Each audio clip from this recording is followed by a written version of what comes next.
You're listening to Weird and Dead, the paleontology podcast that tells evolution's most embarrassing and bizarre stories. I'm Amy Atwater. And I'm Megan Wetherell, and we're two living scientists who are weirdly excited about dead things. On this week's episode, we're talking snoods and waddles and funny floppy face flesh, like trunks. And of course, all the scientific evidence that we could muster to tell you how your dinosaurs looked even stupider. Like always, our podcast talks about some disgusting stuff, so please read through the content warnings before continuing. Thank you.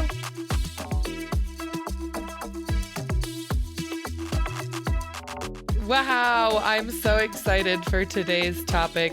I've wanted to hear your perspective on some of these things, and I probably have, but we were probably drinking, so I don't remember, and I'm excited to hear about some trunks. Yeah, so today's episode is a lot about trunks and then about other fleshy bits.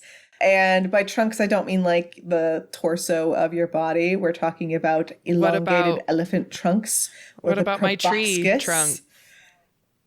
No, I don't care about your tree trunk. It's not gushy enough. We are talking about very meaty, weird, flappy things, which normally as a paleontologist, I'm super not into. But because trunks have such a very strong correlation between weird fleshy bits and bony accommodations for those fleshy bits, you can actually tell pretty clearly in the fossil record when an animal had a trunk, unless you just want to pretend that it didn't. Oh. So with mammals have evolved trunks many, many times. There's lots and lots of different groups of mammals that have trunks. Maybe we'll get into kind of why it's so easy for them to evolve trunks and why they seem to be so obsessed with doing so.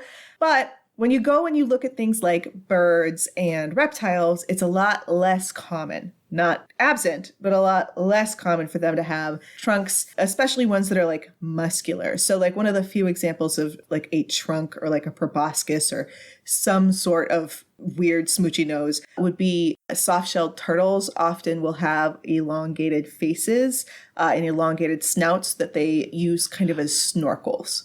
So wow. Like there are some examples, but not a ton.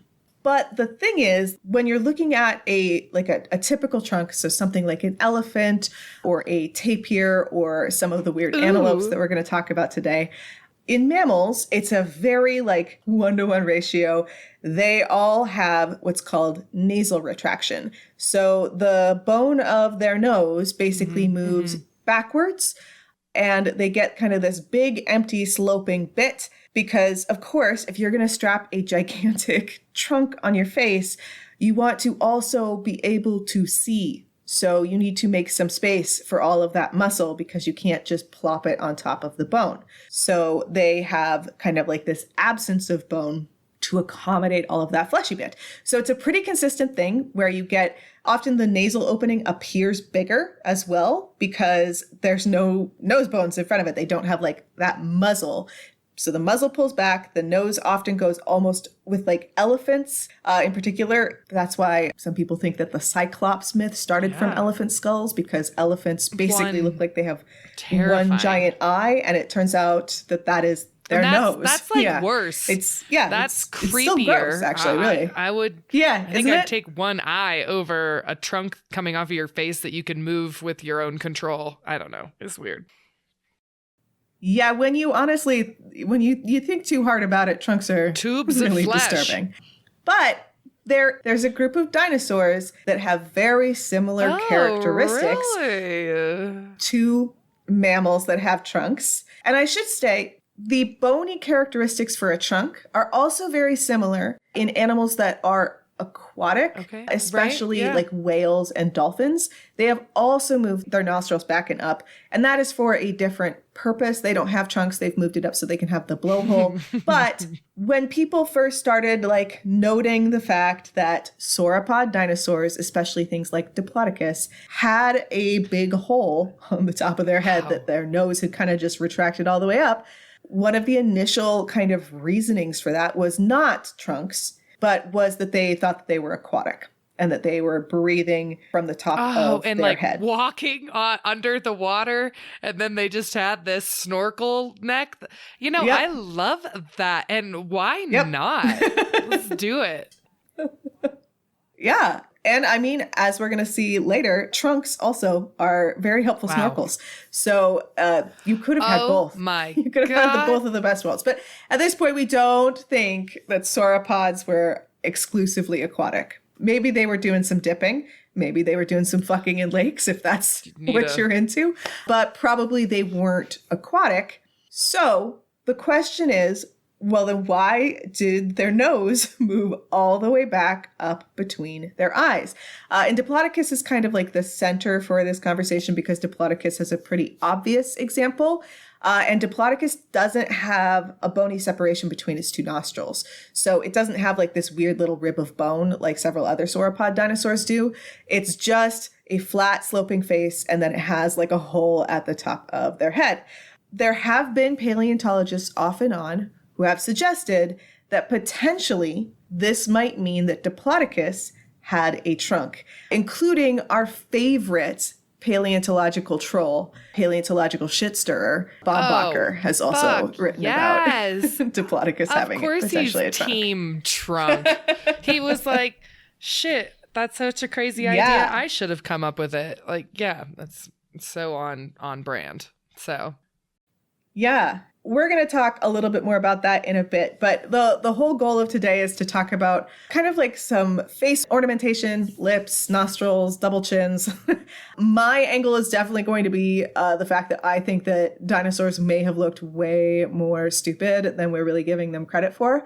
But I feel like your section of today's podcast is really going to demonstrate that a little bit more. So why don't you give us a better definition of the soft tissue that you're talking about in particular? Because yours is a little bit different from mine. But both, in addition to making things look stupid, it also does tell you a lot about ecology, right? Like it tells you a lot about how this animal is behaving, how it's acting, as we'll see later, how it gets its fuck on. So like just a lot of information if you can appropriately get a good idea of soft tissue. Who doesn't want to listen to this? What? This is so... I heard some weird things about soft tissue this week. Yeah, and I've just been bouncing around between modern creatures that have hilariously stupid, fleshy skin flaps on their faces and bodies, and thinking and getting curious, like, come on, dinosaurs did too. I think we're very skewed by these pop culture references of what dinosaurs, these big, you know, at the like pinnacle of horror. And I think that they probably looked fucking stupid. Like, and prove me wrong, you know? Yeah. Like, I just want to see more dinosaurs with trunks, and I want to see more with the ornamentation that I'm going to be talking about, which is what we see in a lot of modern birds today.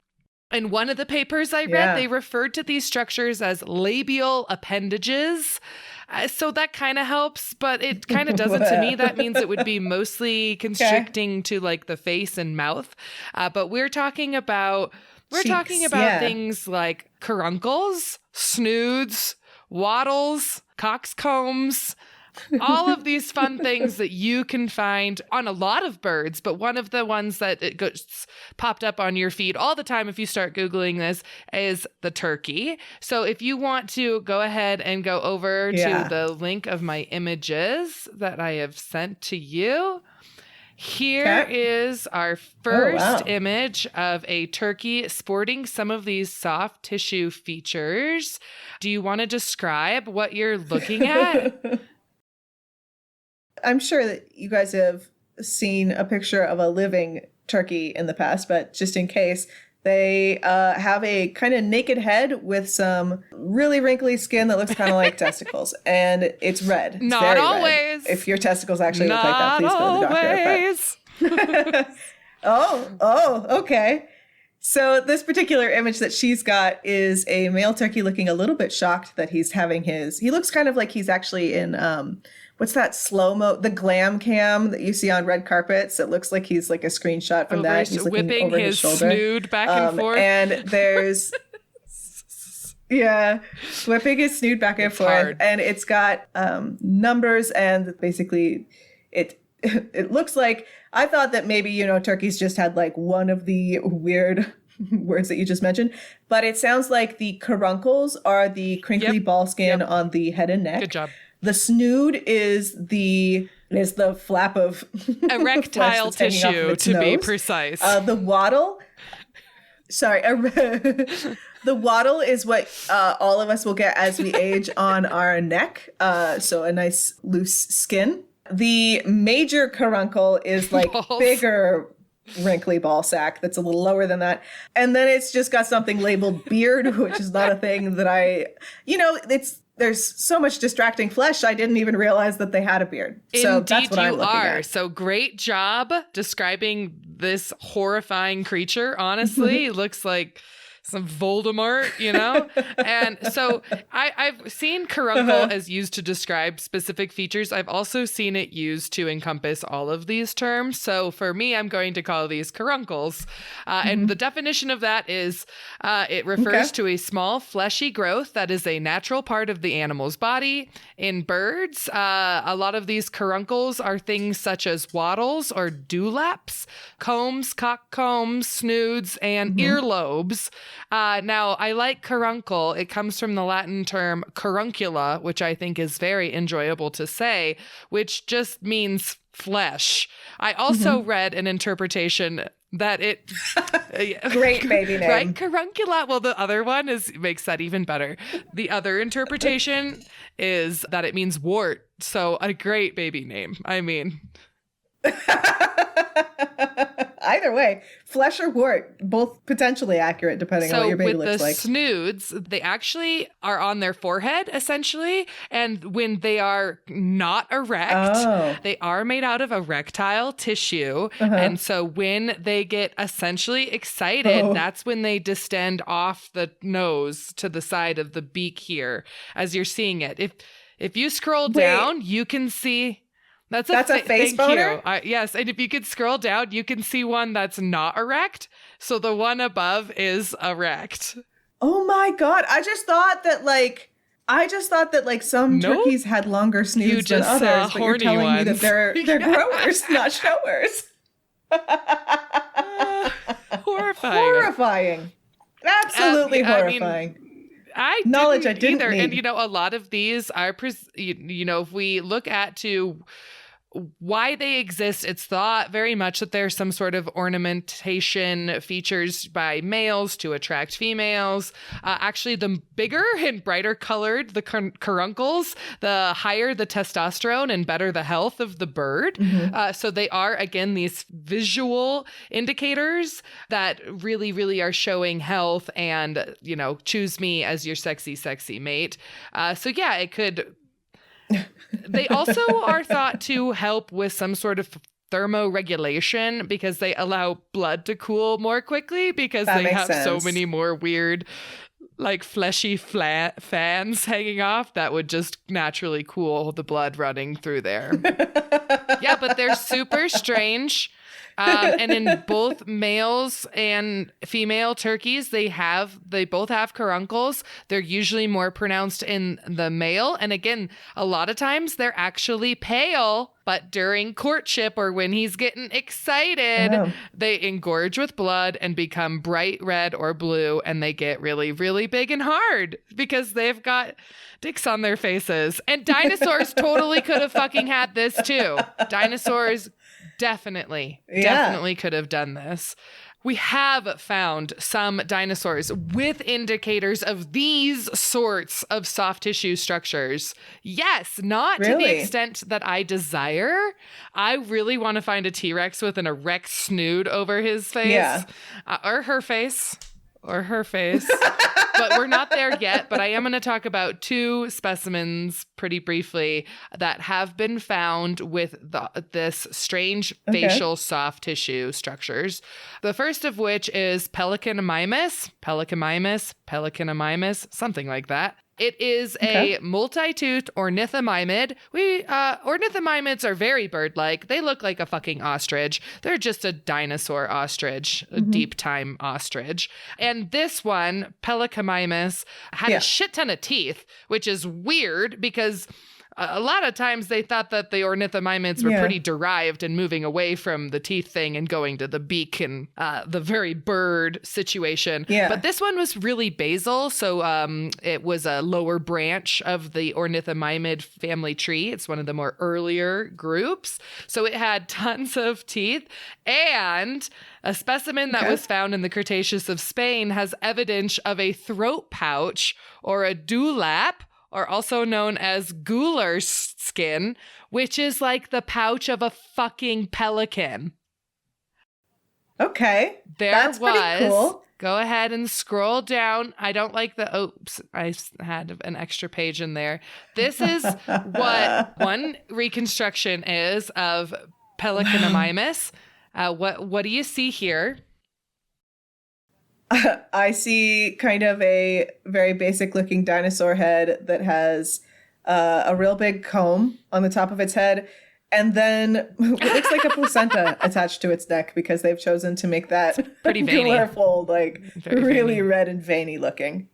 That's awesome, though. See, it's not just to make these dinosaurs look stupid. I mean, that is my entire intention for today's episode. But it's also important ecological information that this animal had a pelican pouch. You know, like that tells you a lot about what it was doing. Hypothetically, that you could do some comparisons and say, yes, you were probably a coastal creature. You were eating lots of fish. Anyway, I just think it's really, really cool, especially when you find something at the base of its family. That means that all of those dinosaurs, all ornithomimids, could have had these facial structures, these different types of caruncles, if you will. And I just think it's really exciting. Like, I'm not a paleo artist, but I really admire what paleo artists do, and to think of all these new territories and new ideas to be explored with this idea of maybe they're goofy, but I really enjoyed the artist below's reconstruction of Pelicanomimus. Nope, just said that one wrong. Our friend here that I feel like is a little bit more to show you that it wasn't just like, I felt like the other one kind of looked like a fan, like Dilophosaurus almost, whereas this one really is a pouch, like a throat pouch that would be able to, again, hypothetically hold food and water. Yeah, because there are, like, I mean, I know that some lizards, for example, have dewlaps where they can extend their throat pouch, and that's not for food necessarily. It's for making sound or scaring off predators or being attractive. But do they know if it was extendable in a way that's, I guess I don't know how you would tell if it was more pelican-y versus more like That's a great lizardy. question. So what I read in the paper was that because it was discovered with a gular skin, like that they could tell the difference between the skin itself because of this incredibly well-preserved specimen from Spain, that they were able to say conclusively it is like that of a pelican. And that's why it's got its name. It's the cool. Pelicanomimus, you know. Just super exciting, right? Yeah. New specimens that are showing us cool new things. And the thing I read in both this paper and the next one is that you have to be a really good fossil preparator to not just prep right on through these features. Like if they're not bone and they're just it can be very difficult to tell the difference between matrix and soft tissue and bone. And you have to have really skilled people to be able to see if you can really tease this apart. The other dinosaur I'm going to talk about is a hadrosaur. What? Fuck yeah. Love some hadrosaurs. I mean, I just nice. Like when I read the title of the paper, I was like, no, this is a joke. The title literally is a mummified duck-billed dinosaur with a soft tissue coxcomb. I don't have the maturity to handle that. You put coxcomb in the title of a paper? Like, that's impressive. And these coxcombs are, again, one of these features. Those, I think, as well, are these erectile tissues that also get all big when males are huffing off against each other, just doing what birds do. I don't know. Just making it all big and red. Ugh, gross. So, yeah. Wow. I had no idea that our show was going to make me have such a love for duck-billed dinosaurs, but here we are. And this one is another one that I feel like gets kind of underrated, Edmontosaurus. Edmontosaurus is one of the last of the duck-billed dinosaurs, and one of, if not the biggest of them. I mean, it was a huge motherfucker, but it wasn't like sexy. It didn't have all those crests. It didn't have all that stuff for making noise and for smelling from a giant Parasaurolophus crest or whatever. But they found this really well-preserved part of an Edmontosaurus skull from west central Alberta, and it has soft tissue, a soft tissue crest, a coxcomb, again, like a comb like you would see on a rooster, on its head. Yeah. And the significance of which is, this isn't one of the sexy crested bitches, and they still were doing a crest. It was just a soft tissue crest. And I think that's really fascinating that they're evolving this display, this feature, through different means, skeletally, or through your body system. So they were wondering if these ones were used to also make noise and smell good and call all the boys to the yard and whatnot.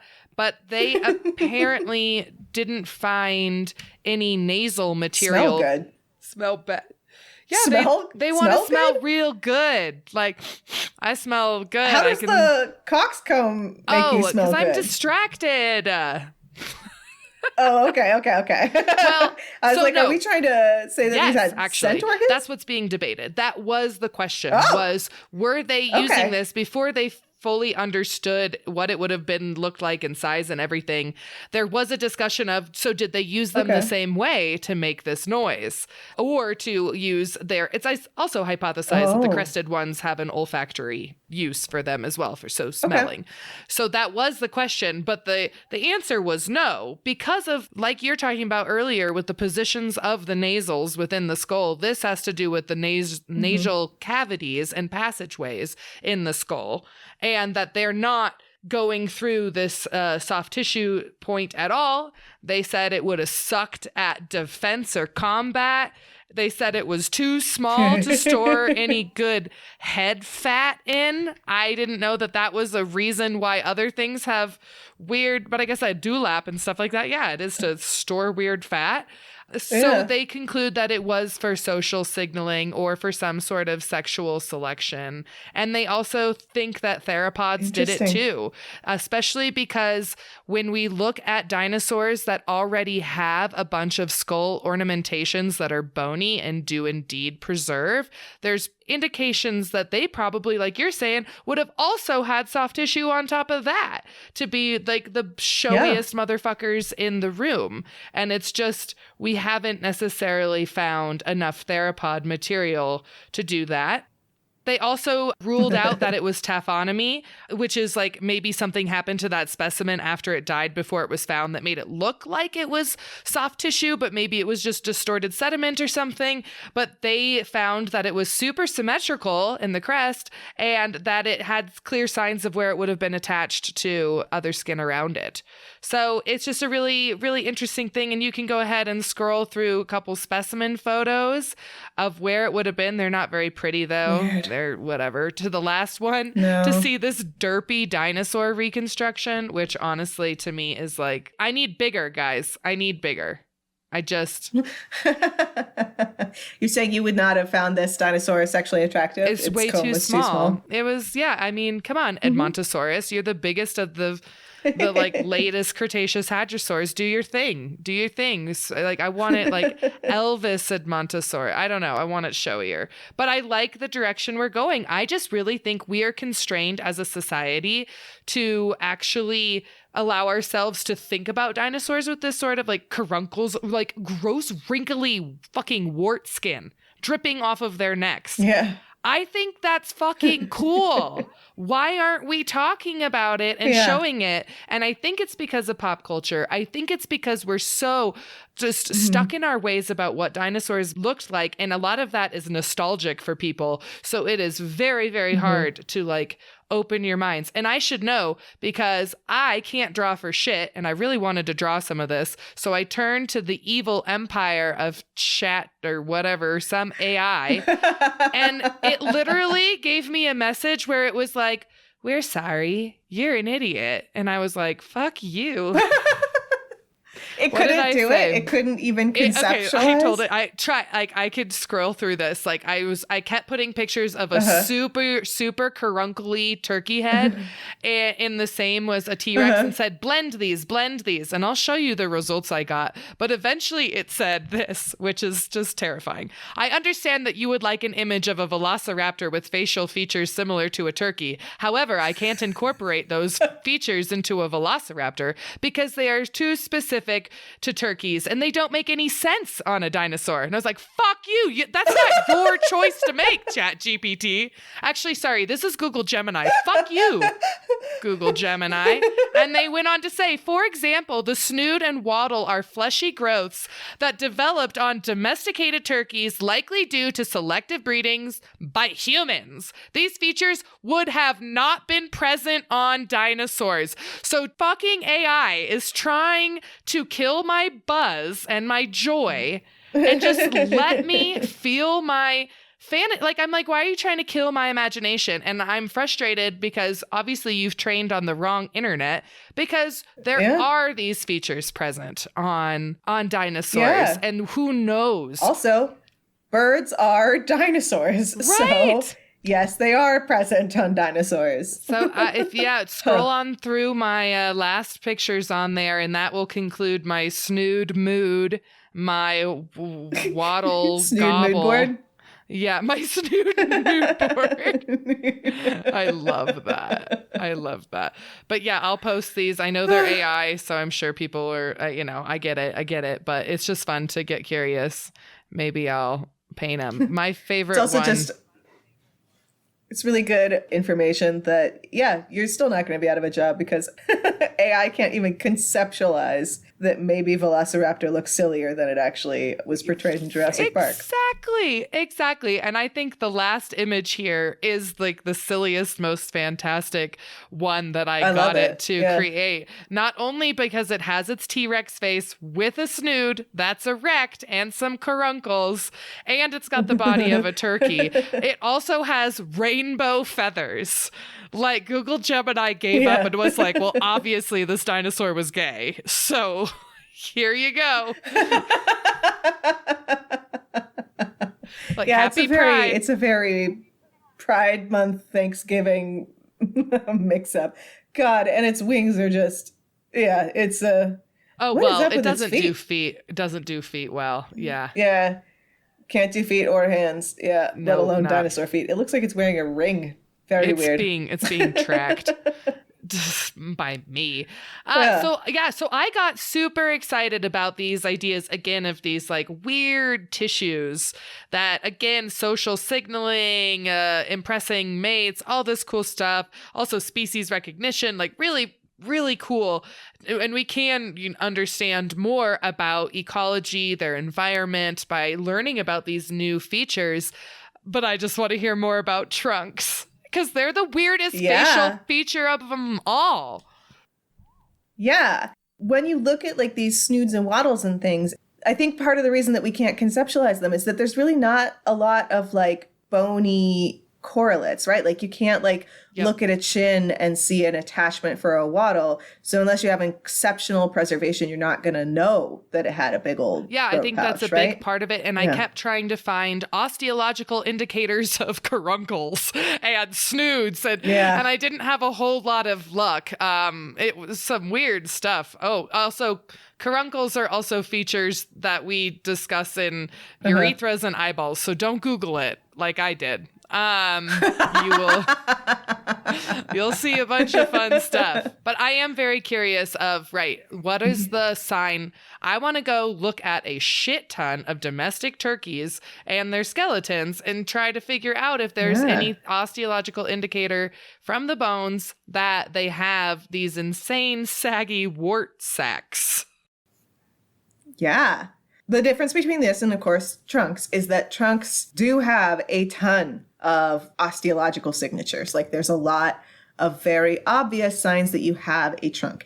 And before we go any deeper, I am going to mention that when we say trunk or proboscis, those are not very well defined words. And there is a paper out there where they have tried to define the different types, which I do like that they've pointed out that there are these different types and they go through them. I don't love the words that they've chosen, and you're going to understand why. But great. I also want to point out that this paper starts off with a tongue twister. Although the term, I guess the paper doesn't start off, but when they're going into all these terms, it does. Although the term proboscis has both precedence and precision, it was displaced by a poor substitute term, trunk.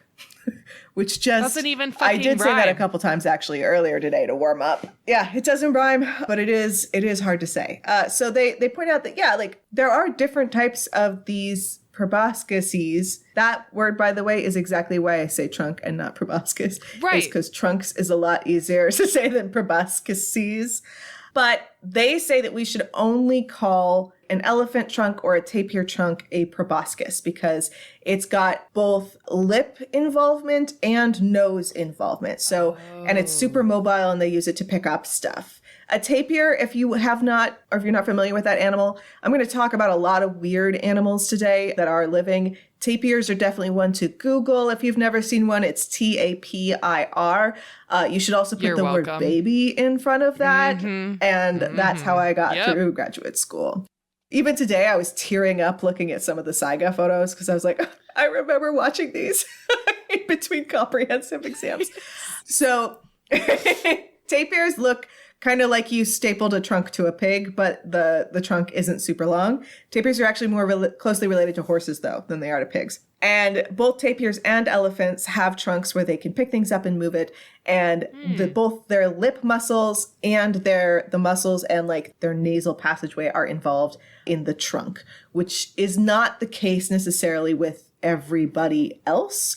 So they say that proboscis should be just for if you can pick things up, basically, with it. And then they say things that like Saiga, which is spelled Saiga, you should also put the word baby in front of that. And you should take the word, you should also put a little negative sign and gun, because there's a gun called a Saiga, and that's not what is interesting. So baby Saiga, very cute. They are antelopes that have trunks. And they look like there's a character in Star Wars, I think his name is like Watu, that has like a big weird goofy ass trunk. Alf is another weird character that has a trunk. They look like they are from Star Wars. They are very goofy looking. And I'm going to show you a picture of one of them, or a video of them running later, just so you can really see that nose bounce in all of its pure glory. So Saiga have a trunk that only has nasal involvement. Like the lips haven't really been incorporated too much into it. Saiga cannot pick things up with its trunk. It's very much the snood of trunks. But instead of calling it a snood, which would have been a more fun term, they call it a proriscus. Proriscus? I didn't look up the Latin. And then they say that, so there are some fish that have elongated snouts, and they're saying anything that has like a structure that has some degree of skeletal reinforcement. So like a lot of fish have like little tubular noses and things. And they also say that a rhino falls into this category because they have a horn on top of their weird little lip. So they're calling that a prorhinosis. And then a tube snout where you have both the upper and the lower jaw involved. So something like, in this case, these are mostly fish where the teeth move forward, but the nose stays back. So they like jut out their teeth really far. And they call that one a prorhynchus. And then the last one that they have is just a mandibular version. And I don't know why you would call it a trunk if it's just an underbite. Right, like a but this fat did lower have lip. a cool name. Right? Yeah. So I guess this is, again, a stupid fish thing. Oh, right. But they said specifically that this has had a name in the past that they called a Schnautzenorgan. So it's a German name. And they want to go from Schnautzenorgan to Progeniontis. No. Progeniontis. Fuck that. So that's proboscis, proriscus, prorhinosis, prorhynchus, Progeniontis. No. And that's the last time I'm going to say any of those words. So Just be aware that when we're talking about trunks today... Succus? What is it? I want it on my body. Ew. You want the underbite on your body, or you just want the word snotch and organ? Oh. That's an organ. Schnotz and organ. Schnotz and organ. Which is... Oh my God. Yeah. Okay, so, I'm going to forget about that as soon as we stop talking and laugh when I hear this again. Right? Oh my God. So the trunks that we're going to talk about today are really just going to be the proboscis and the periscus. And I'm just going to call them all trunks because we're going to talk about all the various reasons that you could have them. And it turns out almost every animal that has a trunk uses it for a couple different reasons. Trunks are very multi-purpose. So now that we have like this idea that there are different trunks, I thought we would go through what they can use them for. Yeah, because this is important, right? If we're gonna talk about Diplodocus having a trunk, we need to know why it would have a trunk, because that also will tell you what sort of bony signatures you want to look for. Because if it's a proboscis where you have both the lip and the nose involved, that is going to be something that is much more intense, that is used for picking things up. But a lot of animals that have trunks don't have that degree of flexibility, which means that they don't necessarily have the same muscular signatures, and they also don't have the same degree of innervation. So they don't have as much like actual control over their trunk, which is something very visible when you Google baby saiga and just watch them laying there, barely twitching their little nostrils. God, it's cute. It makes me want to cry just thinking about that video. It's so adorable. So with trunks, of course, we've talked about you can pick things up, and it's not like they're picking up trash. You can use them to selectively feed, which is a big part of what elephants do. It's a big part of what tapirs do, is you can pick things up off of the ground to eat them. And with elephants, they have really invested in that, right? Elephants have a huge trunk. If you look at their skulls, they have a very flat face, and they have actually lost basically like their clipping teeth. They don't have incisors because they don't clip things. They just rip it up with their trunk. They also have a really short neck. So if they didn't have a trunk, they couldn't get down all the way to the ground to eat things. So elephants have like really fully invested in the trunk, which makes sense because they've gone full trunk, because for them, a trunk selectively feeds. They can suction things up, including water, and then they can spray it on themselves. And in fact, they have been seen like suctioning water out of like cracks and crevices in rocks. So like water that you wouldn't otherwise be able to get access to. And I don't think we'll go into this paper necessarily, but I did read this ridiculous paper about elephant suction.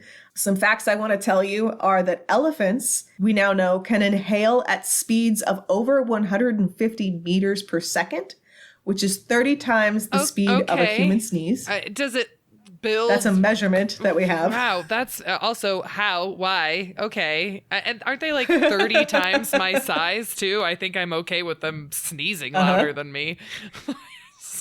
Oh, they're not sneezing, they're sucking. Oh, and God. Elephants can they can suck water at an equivalent rate to 20 toilets flushing simultaneously. Wow. Where does it all go? We have a low flush toilet, so so they can also blow things with their trunk. Oh yeah. They can blow objects. So, and Darwin actually watched he watched elephants basically he watched them blow air off of like corners and basically like fucking play pool with air streams to get objects to move towards them to eat them. Wow. So like they can shoot air. So yeah, trunks can suction things. They can use them as a snorkel because elephants are very good swimmers, so they can kind of stick them up out of the water. They can smell things in multiple directions. They can pick things up with their little trunks, and they can suck things up with their little trunks. So yeah, elephants really have heavily invested in having trunks do kind of everything for them. Tapirs are a little bit more classic as far as when you're looking at the fossil record. Lots and lots of animals have trunks, and they more often have trunks that are like tapirs or the other animals we're going to talk about, where they don't have like the full-on flat face, can't reach the ground, must have had a giant trunk body shape. They have kind of like a half and half sort of super mobile elongated lip thing. So selectively feeding, suctioning things up, sucking up water, obviously to be super sexy, right? So seals in particular, things like elephant seals and hooded seals, they have big, fleshy prorhynchus, I guess, where they're using them to be sexually dimorphic. They can also use them for sound production. And I think at this point, I'm going to go ahead and show you this video of this saiga running in slow-mo Baywatch style because it's very funny. And I'm not going to bother turning on the sound for this one. So let's go ahead and share this screen. You ready? The side view.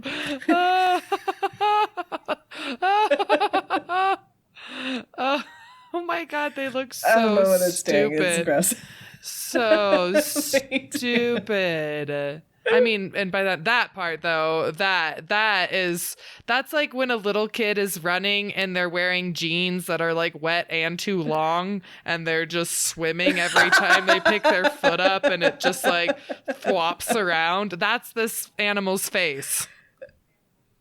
Yeah, it really is. It just looks like one single saggy titty that isn't being supported by a bra. Yep, it does. Yeah, very floppy. Yeah. And you can see they do have a little bit of muscular control. They can move just the tippity tip, but they don't actually use it for picking things up. They can't pick anything up with it. And the male's trunks are significantly larger than the female's trunks. So there's a great deal of sexual dimorphism. So the reason for the sexual dimorphism, both in this and in elephant seals, is partly visual, but it's also partly for sound production. I found a couple really cute little calls. So the first one that you're going to listen to is, actually, I won't tell you what this is. You tell me, I mean, it's a saiga, but what do you think that they're talking about here?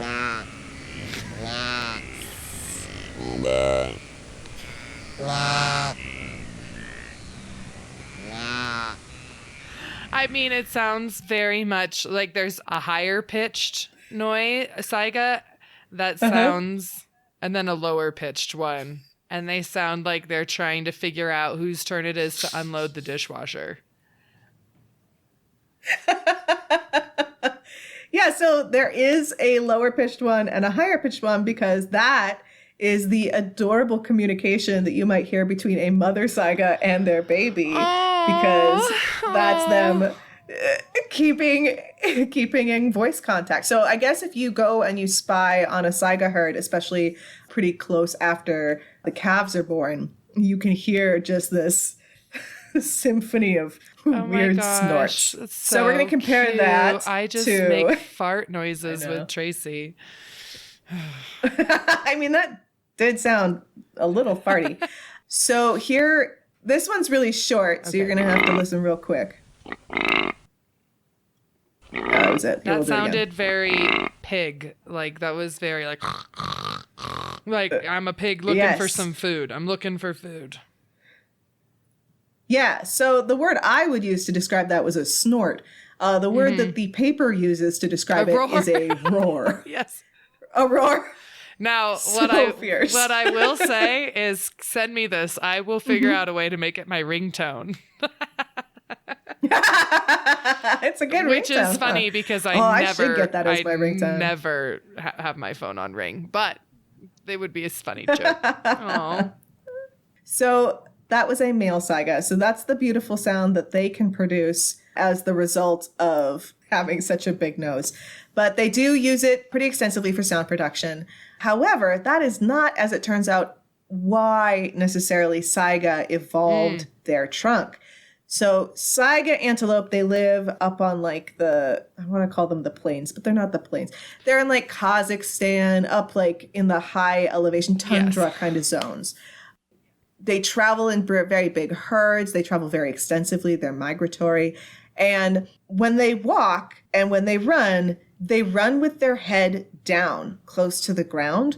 And I guess that gives them like some mechanical advantage because it means that their neck muscles can help pull their legs, which isn't so, like, you can try that at home, I guess, if you want to. If just putting your head down make running on on all hands and knees easier. But as a result, because they are running in these areas that have pretty extensive dust, they inhale just an absolute shit ton of dust. Right. Like they are getting dust in their nostrils all the time, which is why we think that saiga, they actually probably evolved these trunks. Their trunks are very different. If you look at the musculature of their trunks, they've actually adapted the muscles not so that they can move the tip of their nose, but so that they can squeeze down really hard on that big puffy part. So they have what's called inside your nasal passageways, there's what's called a vestibule, which I always thought was just a part of a tent, but apparently it's also a mechanical term for your body. But it's like a big holding space, right? And in saiga, it's huge and it's covered in mucus on the inside, not the outside. So they inhale, and then because it's going from like a skinny space to a big space, it slows the air down and all the dust and stuff drops out and gets stuck to all their snot, which means that they don't inhale it. And their noses have these muscles to like squeeze all the snot juice back out. Wow. It's not even a sneeze. It's like a contraction. Yeah. And wow. Yeah. I read this sentence in one of these papers. Nasal vestibulae of saiga always contain concretions of mucus cemented dust. Amy, they have snot bezoars. Now I want to find a fossil saiga snot rocket. Goals. Yeah, that would be the ultimate trace fossil. Yeah. Snot rocket. I haven't even talked about snot. Yeah. Wow. God, they're cool. Yeah. Yeah, saiga are really cool. I also read some very depressing papers because saiga are very endangered. They basically are all, everybody is infected with this bacteria, including the saiga, but there was a weird set of environmental triggers that caused that bacteria to overgrow. In 2015, 200,000 saiga antelope died. And they died in a period of 3 weeks. That's so just sad. Mass kills. And it was 100% mortality. So anytime any of these groups of saiga that were in the wrong temperature regime, basically, they all died of blood poisoning is functionally what grim. it was. Yeah. Fortunately, saiga, real good at fucking. So they have recovered pretty quickly, but this happens to them a lot. They have mass mortality events every couple of years where they just lose a fuck ton of saiga. And then they just breed a whole bunch, I guess. Numbers back up. Wow, yeah, that's impressive. It's also impressive for they're big animals. If you told me that with rabbits, I'd be like, sure, give them 2 years. But that's impressive. And they're not that big. They're goat size, I think. All right, so being sexy, making sexy horn sounds, slowing down air so that you can drop things out, feeding, especially if you don't have clipping teeth. Also, a lot of them have the ability to, not saiga necessarily, but a lot of animals that have a proboscis have the ability to have stereo olfaction, or they can sniff in different directions at the same time. So they can get a 3D perception of the world. Yeah, this is especially important in things like dik-diks. So dik-diks are a very tiny antelope that even smaller than saiga that live in Africa, and they have little tiny trunks, and they are also worth looking up, but just make sure to drop the C. Otherwise, you're going to get something completely different. Could still be, depending on your flavor, good for you. But it's better with the teeny tiny cute little antelope. You're going to get one type of fleshy proboscis or a different type of fleshy proboscis, depending on whether you include C. So, sniffing in different directions. There are some gradations when we talk about a proboscis. It's not you have a trunk or you have no trunk.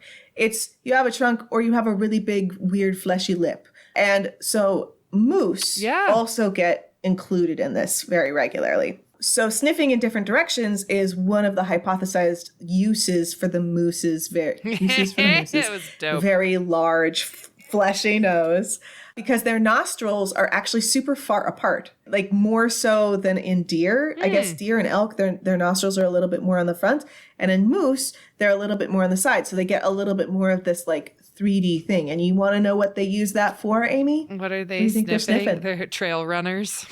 Piss. It's piss detection, not trail runners, not your brother. It's piss. Apparently, moose are one of the few cervids that are really into piss play and marking where they're going with piss. So they really have strong senses of smell, presumably, to find other moose through the power of piss. The power of piss. And then moose. Moose are also kind of weird. So, I mean, moose are weird in a lot of ways, but there's a lot of different theories as to why moose have trunks. And all of them could simultaneously be true because, I mean, that's the case for a lot of these other animals. You can use them a lot of different ways.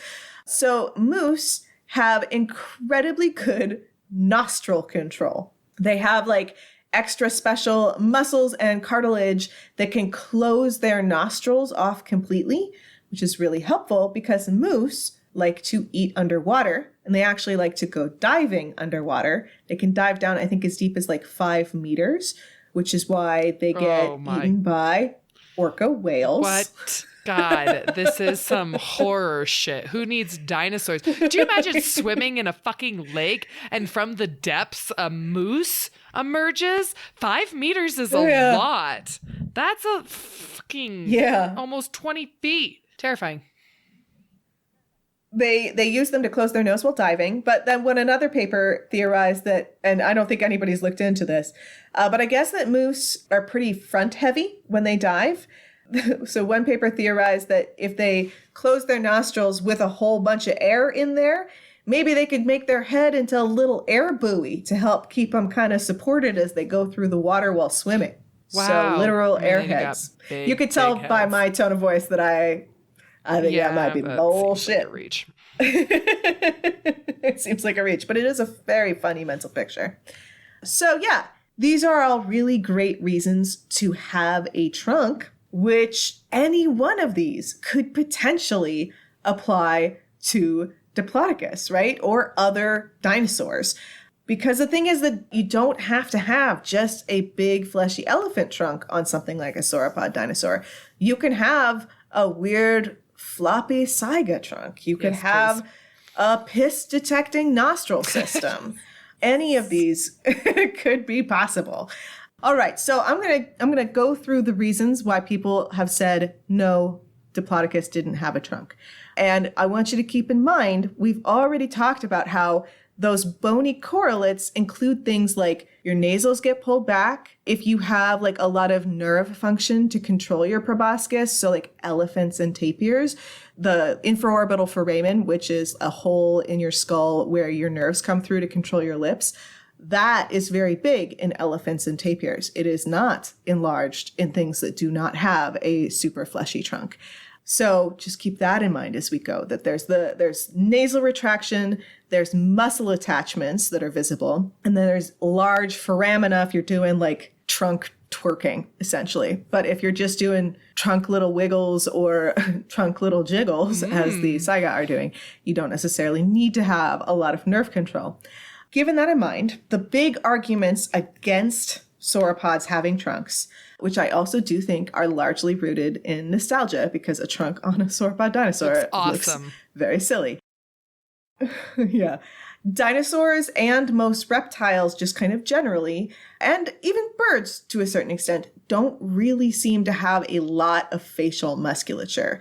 In mammals, most mammals have a pretty large amount of facial musculature. We have mobile lips, we have expressive eyebrows, we have like wiggly noses, all of those sorts of things. But when you think about a lizard, it can't necessarily do most of those things because it really doesn't have a lot of superficial muscle mass, which is important because when you look at mammals, part of the reason that so many, trunks evolved at least 3 times in Oreodonts for 3 different purposes, I'm pretty sure. People think glyptodons, the big armadillos, probably had to have had a trunk of some kind because they don't have incisors and they couldn't reach the ground. Damn. So cool. Even cooler. Yeah, there's potentially some sloths that are looking a little bit trunkier. There's horses maybe have had some more trunkiness at different points of in time. Rhinos, tapirs have been trunk since like day one. A lot of notoungulate. Like it's just very, very common, and it's especially common in herbivorous animals. So especially common in the group ungulates, so anything that has a hoof, which we're not really sure necessarily that that's a actual group. So these are things that are re-evolving many, many, many times throughout. I keep getting so mad because at some point, PBS Eons published an episode about carcinification, how all of these weird like lobsters and shrimp are becoming crabs and everything's going towards crabs. That's bullshit. Everything's going to trunks. Trunks have evolved way more times than crab body plan. Trunks all the way. Everyone's going to get a big trunk before they get crab claws. I want What the was I talking world. about? I got so mad. Yeah, just a crab with a trunk. So yeah, dinosaurs don't have a lot of muscles to potentially adapt into a trunk. And when you look at their faces, they don't really seem to have a ton of muscular scarring. So they don't have a lot of places where it's necessarily rooting into their cheeks, which is, that's a pretty solid, like, oh, where's your muscular proboscis? But the other thing that Diplodocus in particular does not really seem to have is that Diplodocus, no one's 100% sure where nerves go in dinosaurs because they're kind of derived. So like, how do you get a nerve from a brain all the way through the face? But we're pretty sure that some of the nerves that would have been kind of chunky are going through a foramen that is kind of like the infraorbital foramen. And they measured the size of Diplodocus's foramen and they found that it was something like only 6 millimeters of a nerve could go through. So if Diplodocus had a trunk, it probably couldn't have been a big fleshy trunk. It couldn't have been something that had a lot of muscular control. And I agree with that paper. You're probably not going to have an elephant trunk on a sauropod. I don't think that any of the evidence that they have presented doesn't mean that you don't have a slightly more mobile snood. Right. Or that you don't have a saiga trunk. So I want to present a couple of reasons as to why I think Diplodocus could have used a trunk. And keep in mind that this is from a mammalian paleontologist who thinks dinosaurs are very silly. My first theory is that Diplodocus had a trunk that was akin to what the saiga has, but was for the snifflies. I think that Diplodocus had a don't get pollen in my nose while I'm going through all of these ferns trunk. Well, no, never mind. Diplodocus. That's Morrison. That's before angiosperms. Just kidding. Right. Yeah, it's really more for spores, but they ate ferns, Yes. right? So I'm thinking dusty, and I mean, every time I've touched a fern, it's been kind of dusty. I can't imagine putting my face in it, No sniffles. It's an anti-allergy thing.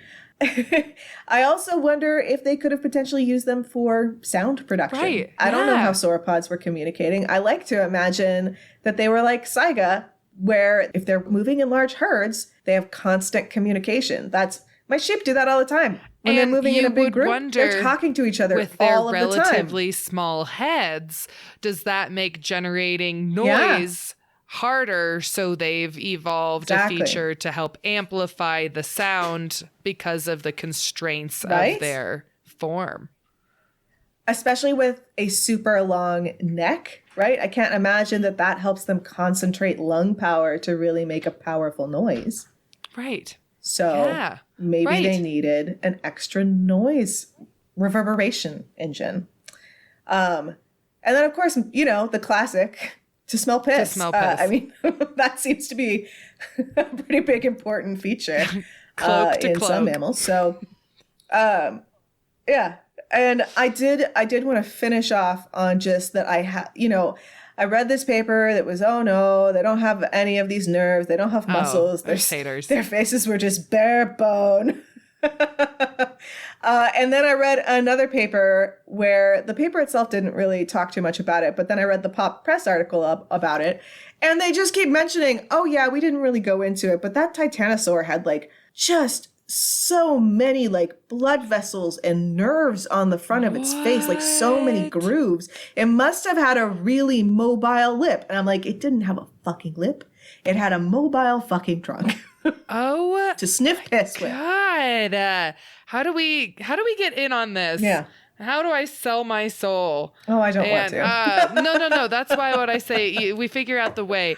You mentor a student, they take lead, we enjoy, but we take part in the research of the sillies, because I just think it's really fascinating, and it does seem like we have more material. And I do think that your and my perspective as mammal paleontologists in dinosaur world is a refreshing, different take, right? So I think it would be very curious and cool to see. And I know that my article, the lip one, ended with a call for, we just need to find a mummified tyrannosaur and then we'll know about the lips. And I immediately laughed and thought, I hope we do find a mummified tyrannosaur of just its cloaca. That's it. We need to know more about that. I don't care about its the lip face. Thing. Yeah. I want to see a mummified butthole. Everything hole. Many holes. So look at the potential. Cool projects, good things to find, and just a fun way. Like, if you're in paleontology and you take things too seriously, then you're in the wrong place. I mean, we study ancient dead shit that no one has ever seen before. You need to have a sense of adventure, and I want to question the status quo around how we think these animals would have looked like and behaved, and look at the modern animal kingdom and how weird it is. The paleo life was weird. There's so many goofy ass animals out there. I guarantee dinosaurs. Right. Yeah. And I want to celebrate that. That is so much fun. So thank you for teaching us all about trunks and allowing me to just caruncle on over. So let's try it. Trunks and Snoods. Who came up with the name Snoods? I don't know, but Dr. Zeus? It is also, if you Google Snood, it's also what they call like a bandana that you put on your dog's neck. So if you search dinosaur snood, you're fucked.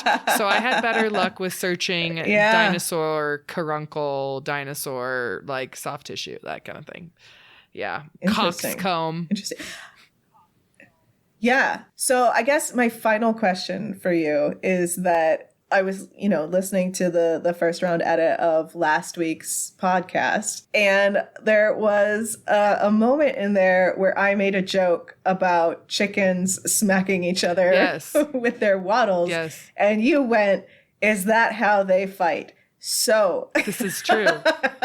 Can you tell me a little? I feel like that's kind of like a chameleons or lizards sort of moment. So I just want to give you like that chance for redemption now that you've looked into wattles and caruncles. And how useful they are for fighting. I'm going to slap you with turkeys bitch slapping each other with snoods. Weird ball sack face skin. Helicoptering at one another. Well, I mean, it does seem like, they're not... They're not a weapon. They're not a weapon. But in terms of intimidation and display and, like alpha versus little betas, I think some of that goes into it for sure. But yes, it is not. I guess sometimes I think of, a rooster's comb as more exciting. No, it is exactly as exciting as I think it is, just in different ways. It's okay that they don't fight with it. It gets weirdly erect and red. That's enough for me. Not in that way, but like to keep me interested. Oh God. Oh, here I go.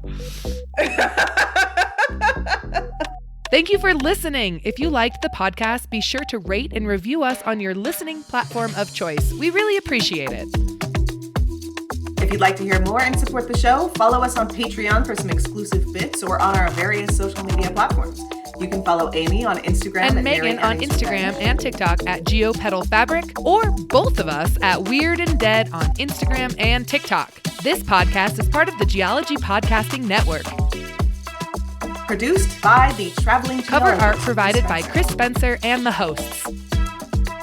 Our theme song is Unlock Me by Praz Canal. Editing services provided by the Hosted by and researched by us, Amy Atwater and Megan Weatherall. Thanks for listening. Yeah, this whole episode we didn't have to defend our husband's various dicks. So various dicks, yes. Pretending to be sexually attracted to combs. My partner definitely doesn't have various dicks or anything like that.